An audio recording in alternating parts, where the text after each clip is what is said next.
Hello, I'm Ryan Kennedy.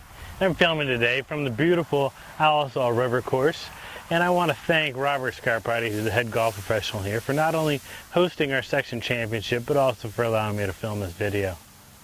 Now let's get down to the low spinning wedge and how to hit it. Now there's a couple of myths that we have to debunk as we go through this. The first one is something that we've heard for years and years and years, that you have to hit down to create more spin. Now, if you're having trouble with contact, this could be true. However, if you're not having trouble with contact and you want to create maximum spin and have an extremely controllable low piercing trajectory, hitting down is not what you want to do. So let's take a quick look at what happens with the wedge while we hit this low spinning shot, and we'll find out how to do it. Here's a close look at what's going to happen when we hit this low spinning wedge shot. Now, it's important to note that we're hitting off of fairway cut or lower. Now that's important because if you have longer grass, that's going to get in between the club face and the ball, and that will decrease spin. So if you are sitting in longer grass, you probably shouldn't try to hit this shot. Now, as we talked about, this is about an angle of attack. So we want this to be very, very shallow. And you'll notice that as that club goes away, extremely shallow. It's following the yellow line.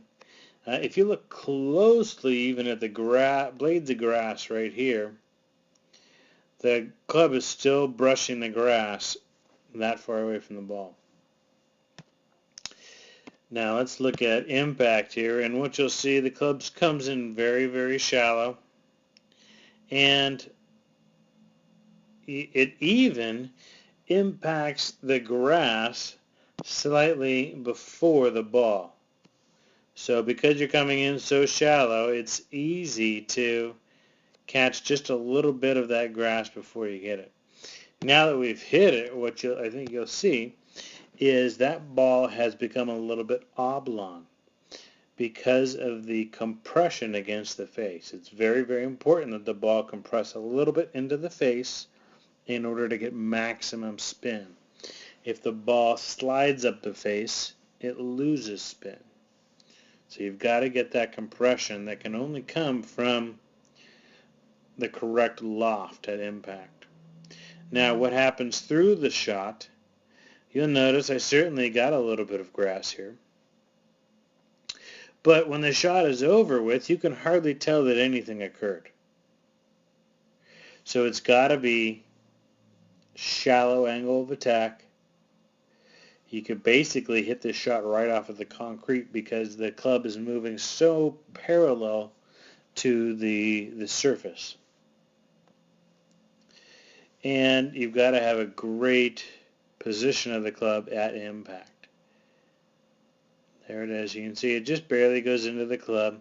I'd say the low point is right here, but again, it didn't do a whole lot to the turf. I like to call it bruising the grass. So it looks like something happened, but certainly not much. You would never guess from this picture here that a 50-yard shot with 11,000 RPMs was hit off of this turf, and it hit the green, took a big hop, and stopped on a dime. Hard to tell that from what we see here. So now we know that the wedge must come in with a very, very shallow angle of an attack, but how do we do that? Well, one of the things that we have to keep in mind is what we do with our hands. You see, if we're doing a lot of hinging and unhinging, that can really cause the club to start to come down steep into the ball.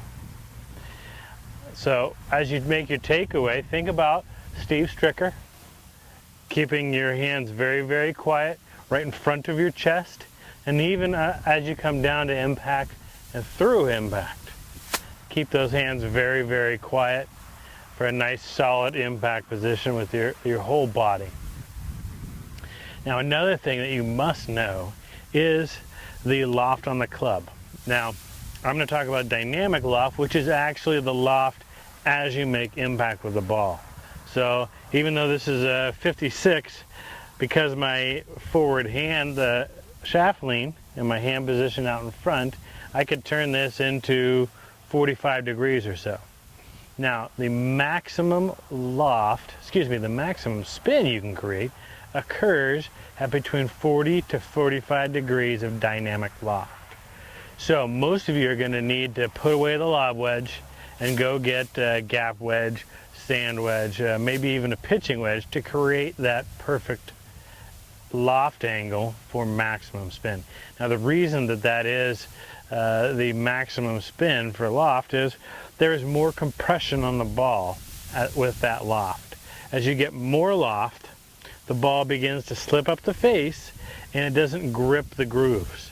So you need less loft to get a little bit of compression and therefore grab the grooves. One of the other things that we've got to keep in mind when hitting this low spinner is the loft on the club. Now, it's very important to know about dynamic loft, which is the loft on the club face as you make impact with the ball. Meaning, this is a 56-degree wedge here, and that's with the shaft vertical. But if I make contact with the shaft leaning toward the target, my hand's ahead of the ball, I've taken this loft and de-lofted it.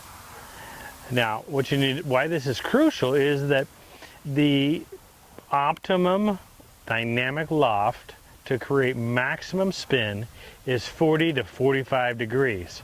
So most of you are going to need to get rid of the lob wedge when trying to hit this shot, because you can't take a 60-degree wedge and turn it into 40 or 45. That's just too much lean. So you're going to need to get pitching wedge, gap wedge, maybe sand wedge in order to create the maximum spin. Two more items that are incredibly important is water and sand. Now if you're out there playing and there's dew on the ground or it's raining and the water gets onto the ball and or the club face, that is going to cause the ball to slide up the face instead of gripping the face. Now if you've just hit a sand shot, normally you go ahead and wipe it clean, but from now on I want you to leave that on there just in case you need that, because the sand will help grip the ball and create more spin. So a lot of little things that you need to keep in mind. This isn't a shot that you can use every time, every place. Like all short game shots, it's situational. So you must know when to use which shot. And for this low spinning wedge shot, it's extremely useful under the correct conditions. Well, thanks again for tuning in. Appreciate it, and I look forward to seeing you soon.